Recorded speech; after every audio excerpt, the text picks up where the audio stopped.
let's talk rooms in sessions. Not breakout rooms, we have those too. This is a different kind of room. It's a dedicated meeting space that always has the exact same link. And I've seen people use this in different ways. Some use it for their weekly walk-ins or office hours where, say for example, anyone can join the team at 3 p.m. on a Friday and ask them questions. I've seen educators use this where they create different classrooms.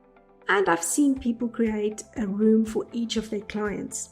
The client feels special, plus they know that they always have the same link when they need to meet with you. Point is, you can do lots of different things and you can really get creative with this. Let's take a look at what rooms looks like. You'll find it on the main menu under rooms. And as you can see, you can have multiple rooms and I have way too many. So to create a new room, you simply click there, you give it a name, and then this link here will always stay the same. You can add an agenda to it, you can choose your settings, and these will also always stay constant whenever you host a session inside this room. Let's just take a step back. If we look at an existing room, here is the link that we can share with people. We can enter the room from here and it looks exactly like a session does.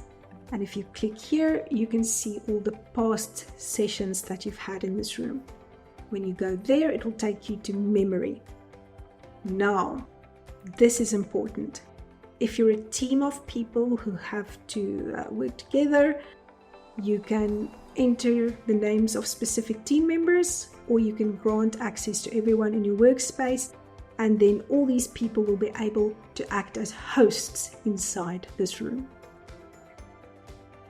And that's pretty much it.